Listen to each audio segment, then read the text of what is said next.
Good morning, students. Today we are going to discuss our new topic from metal and non-metal.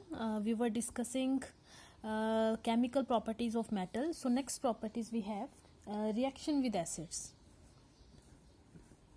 Reaction of metal with acids. जब भी कोई metal किसी acid के साथ react करती है, metal plus acid, there will be formation of metallic salt. किसकी formation होगी? मेटालिक सोल्ट बनेगा, प्लस हाइड्रोजन गैस जो है वो इवॉल्व होगी. हाइड्रोजन गैस की एवोल्यूशन होगी. For example sodium plus HCl, there will be formation of metallic salt that is NaCl plus H2. ठीक है. कोई भी मेटल होगी, चाहे वो जब रिएक्ट करेगी किसी एसिड के साथ, तो किसकी फॉर्मेशन होगी? Metallic salt and hydrogen gas. Next example कर लेते हैं. Magnesium plus hydrochloric acid plus H2 gas. Alright. ठीक है. ये हमारे पास जनरल रिएक्शन है, metal plus acid, metallic salt and hydrogen gas की एवोल्यूशन. ठीक है.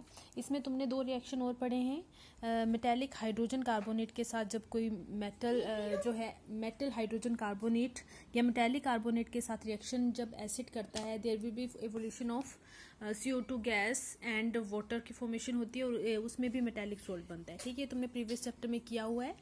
नेक्स्ट टॉपिक है तुम्हारे पास, इसी में एक एक्वारिजिया. एक्वारिजिया क्या होता है? ये इंपॉर्टेंट क्वेश्चन है, कई बार पूछा गया. एक्वारिजिया क्या होता है?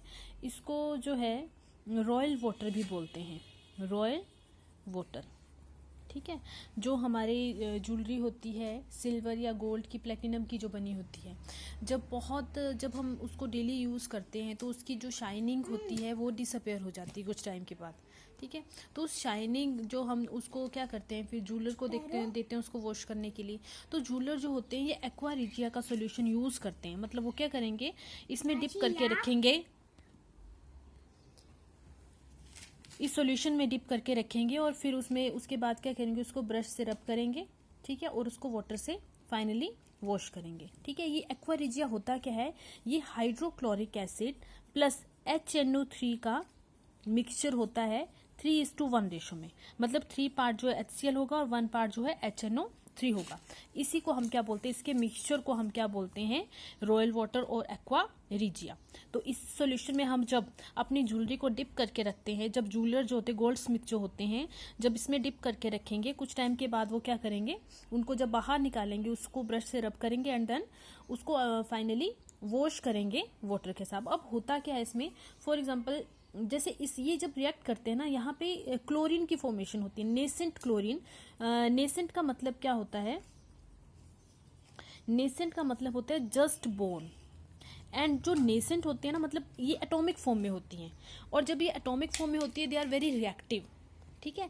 और ये जो नेसेंट होती है, जैसे ये है HCl प्लस HNO3, ये क्या फॉर्मेशन करेगा? नाइट्रोसिल क्लोराइड बनेगा एक, प्लस वाटर, प्लस ये बनेगा Cl. ठीक है. ये 3:1 में है ना. ठीक है. तो 3 हाइड्रोक्लोरिक एसिड, HNO3 का मॉलिक्यूल. ठीक है. यहाँ पे नाइट्रोसिल क्लोराइड बनेगा, नाइट्रोसिल क्लोराइड राइड. ये नेसेंट ऑक्सीजन है. ठीक है. ये मॉलिक्यूलर फॉर्म में नहीं है, ये एटॉमिक फॉर्म में यहाँ पे रिएक्ट कर रही है. यहाँ पे ये फॉर्म हो रही है क्लोरीन जो है, नेसेंट क्लोरीन बोलते हैं इसको. ठीक है. और ये नेसेंट ऑक्सीजन जब ज्वेलरी के साथ रिएक्ट करेगी तो हमारे पास ये बन जाएगा ऑरिक क्लोराइड. ठीक है. जो कि शाइनिंग अपीयरेंस देगा इसको. फिर वो क्या हो जाएगी, मतलब शाइन करने लग पड़ेगी फिर से ये मेटल जो होगी. जो नेसेंट होते हैं ना, जो नेसेंट जनरली जो हाइड्रोजन है वो भी नेसेंट हाइड्रोजन की फॉर्मेशन करता है, क्लोरीन करता है, ऑक्सीजन. और ये जो नेसेंट फॉर्म होती हैं ये बहुत रिएक्टिव होती हैं then the molecular form.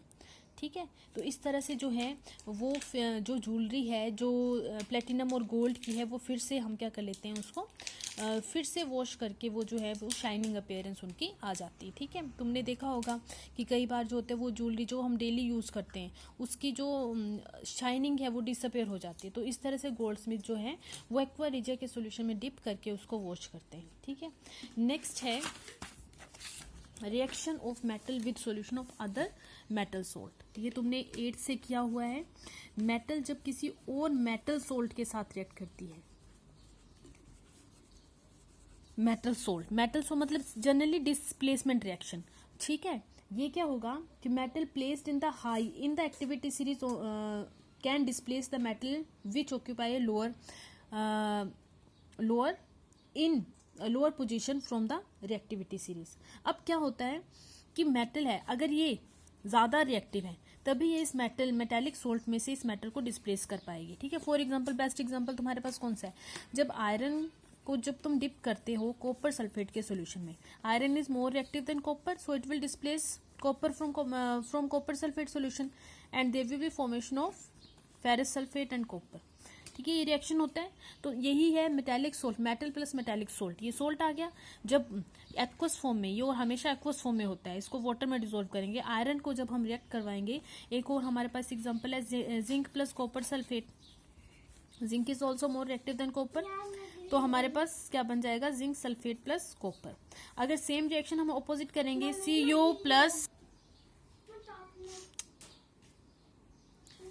Same हम जब कॉपर प्लस जिंक सल्फेट के साथ करेंगे तो ये रिएक्शन फिजिबल नहीं होगा, because copper is less reactive than zinc, so it will not displace zinc from zinc sulphate solution. So ये हमारे पास बेसिकली है क्या, ये है हमारे पास बेसिकली डिस्प्लेसमेंट रिएक्शन।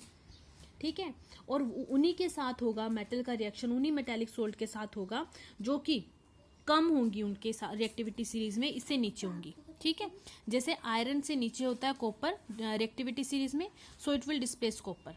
ठीक है, अगर कोई ऐसे है जैसे मान लो मेरे पास यहाँ पे सेम मैंने तुम्हें इसका एग्जांपल करवा दिया कि अगर कॉपर लेंगे हम जिंक सल्फेट के साथ तो कॉपर जो डिस्प्लेस नहीं करेगा। ठीक है, because copper is less reactive, so this is displacement reaction. अब नेक्स्ट देखो क्वेश्चन है, एक ध्यान से सुनना, ये तुमने सोल्व करना है। हमारे पास क्या है, A B C D 4 test tube है। ठीक है, अब चारों में हमने क्या लिया है, कॉपर सल्फेट का सॉल्यूशन लिया है, कॉपर सल्फेट का सॉल्यूशन लिया है, या कोई और सॉल्यूशन लेते हैं। ये हमने लिया है एल्यूमिनियम सल्फेट का सॉल्यूशन। ठीक है, कॉपर सल्फेट नहीं लिया है हमने, एल्यूमिनियम सल्फेट का सॉल्यूशन लिया है 4 की 4 टेस्ट ट्यूब में। ठीक है, ए टेस्ट ट्यूब में हमने जिंक मेटल को डिप किया, ए में हमने जिंक मेटल को डिप किया है, बी में हमने आयरन नील को डिप किया है, सी में हमने कॉपर वायर को डिप किया है, और डी में हमने एल्यूमिनियम वायर को डिप किया है। अब तुमने मुझे बताना है इन चारों में से रिएक्शन कहाँ पे पॉसिबल होगा और क्यों। ठीक है, एक और रिएक्शन है 4 टेस्ट ट्यूब। ठीक है, एक में तुमने ए में लिया है तुमने एल्यूमिनियम सल्फेट, बी में लिया है तुमने जिंक सल्फेट, सी में लिया है तुमने आयरन सल्फेट, और डी में लिया है तुमने कॉपर सल्फेट। और इन चारों में तुमने जिंक मेटल को, जिंक रोड होगी उसको डिप करना है। ठीक है, और इसमें कौन सा रिएक्शन फिजिबल होगा ये बताना है। सो ये हमारे पास बेसिकली जो है केमिकल प्रॉपर्टीज हैं मेटल्स की, और इसी के साथ ही केमिकल प्रॉपर्टीज हमारी खत्म हो गई हैं। अब नेक्स्ट वीडियो में हम नॉन मेटल्स की केमिकल प्रॉपर्टीज को डिस्कस करेंगे। ये पहले तुमने आंसर मुझे बताने ही, ठीक है, जिसको आंसर ये क्लियर है उसने मुझे सेंड करना है मेरे नंबर पे। Alright students, thank you and have a good day.